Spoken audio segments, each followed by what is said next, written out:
So I want you to look around the room for a minute and try to find the most paranoid person here. And then I want you to point at that person for me. Okay, don't actually do it. But as an organizational psychologist, I spend a lot of time in workplaces, and I find paranoia everywhere. Paranoia is caused by people that I call takers. Takers are self-serving in their interactions. It's all about what can you do for me. The opposite is a giver. It's somebody who approaches most interactions by asking, what can I do for you? And I wanted to give you a chance to think about your own style. We all have moments of giving and taking. Your style is just how you treat most of the people most of the time, your default. So I have a short test that you can take to figure out if you're more of a giver or a taker, and you can take it right now.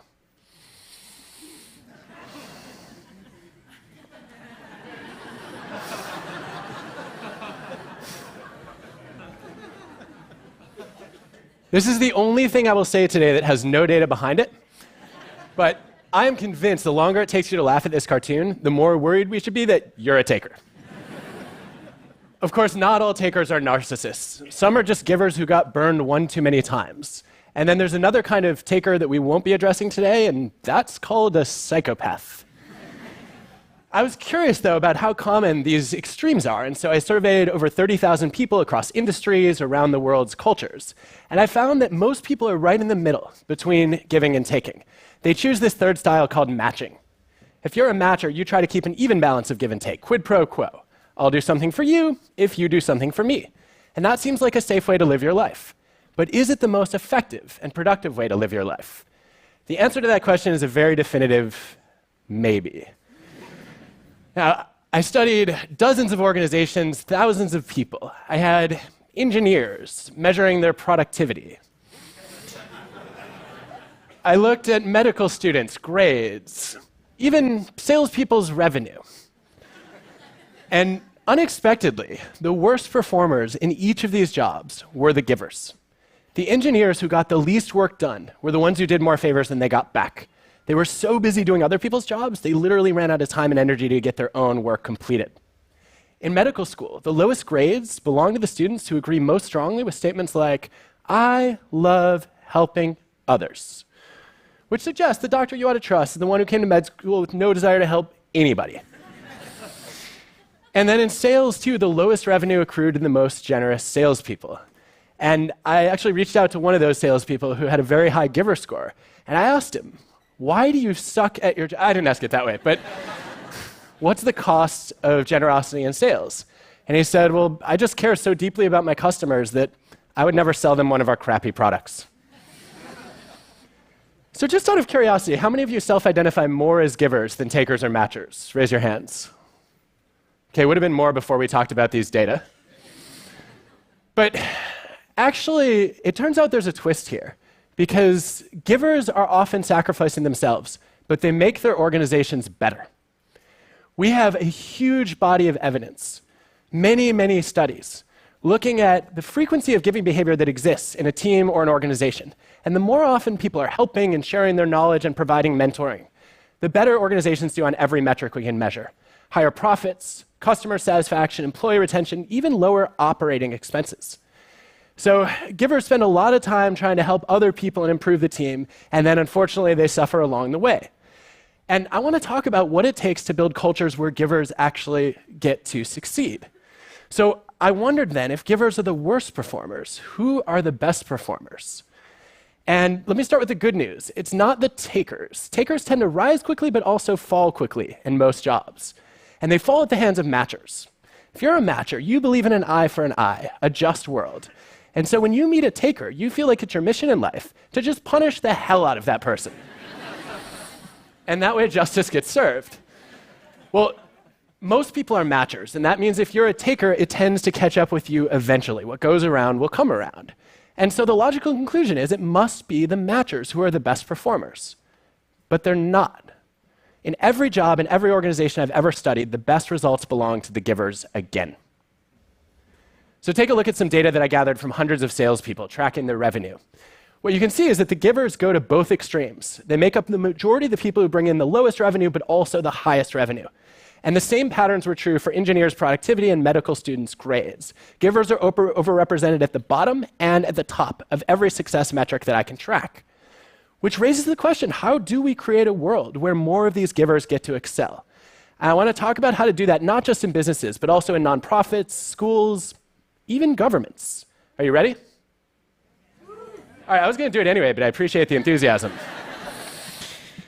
The first thing that's really critical is to recognize that givers are your most valuable people, but if they're not careful, they burn out.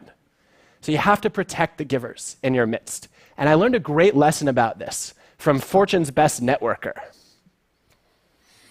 It's the guy, not the cat. His name is Adam Rifkin. He's a very successful serial entrepreneur who spends a huge amount of his time helping other people. And his secret weapon is the 5-minute favor. Adam said, look, you don't have to be Mother Teresa or Gandhi to be a giver. You just have to find small ways to add large value to other people's lives. And that could be as simple as making an introduction between two people who could benefit from knowing each other. It could be sharing your knowledge or giving a little bit of feedback. Or it might be even something as basic as saying, you know, I'm going to try to figure out if I can recognize somebody whose work who has gone unnoticed. And those 5-minute favors are really critical to helping givers set boundaries and protect themselves. And the second thing that matters, if you want to build a culture where givers succeed, is you actually need a culture where help seeking is the norm, where people ask a lot. This may hit a little too close to home for some of you. What you see with successful givers is they recognize that it's okay to be a receiver too. And if you run an organization, we can actually make this easier. We can make it easier for people to ask for help. A couple of colleagues and I studied hospitals, and we found that on certain floors, nurses did a lot of help seeking, and on other floors, they did very little of it.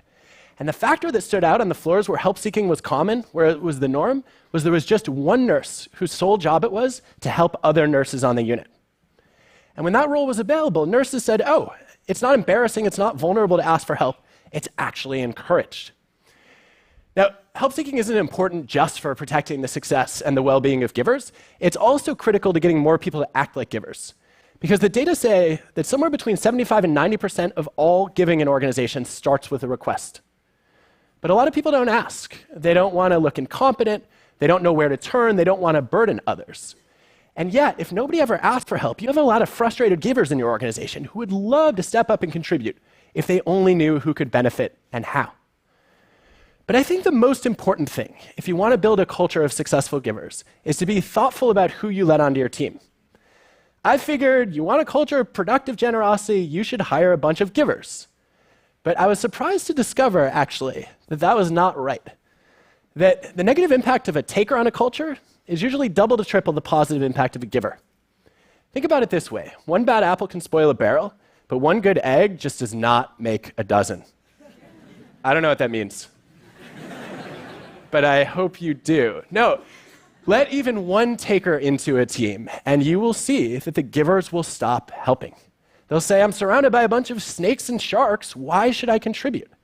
Whereas if you let one giver into a team, you don't get an explosion of generosity. More often, people are like, great, that person can do all our work. So effective hiring and screening and team building is not about bringing in the givers. It's about weeding out the takers. And if you can do that well, you will be left with givers and matchers. The givers will be generous because they don't have to worry about the consequences. And the beauty of the matchers is that they follow the norm. So how do you catch a taker before it's too late? We're actually pretty bad at figuring out who's a taker, especially on first impressions. And there's a personality trait that throws us off. It's called agreeableness, one of the major dimensions of personality across cultures. Agreeable people are warm and friendly, they're nice, they're polite. You find a lot of them in Canada, where there was actually a national contest to come up with a new Canadian slogan and fill in the blank as Canadian as, and I thought the winning entry was going to be as Canadian as maple syrup or ice hockey. But no, Canadians voted for their new national slogan to be, I kid you not, as Canadian as possible under the circumstances. Now, for those of you who are highly agreeable or maybe slightly Canadian, you get this right away. How could I ever say I'm any one thing when I'm constantly adapting to try to please other people? Disagreeable people do less of it. They're more critical, skeptical, challenging, and far more likely than their peers to go to law school. That's not a joke, that's actually an empirical fact. So I always assumed that agreeable people were givers and disagreeable people were takers. But then I gathered the data and I was stunned to find no correlation between those traits. Because it turns out that agreeableness, disagreeableness is your outer veneer. How pleasant is it to interact with you? Whereas giving and taking are more of your inner motives. What are your values? What are your intentions toward others? So if you really want to judge people accurately, you have to get to the moment that every consultant in the room is waiting for and draw a 2x2.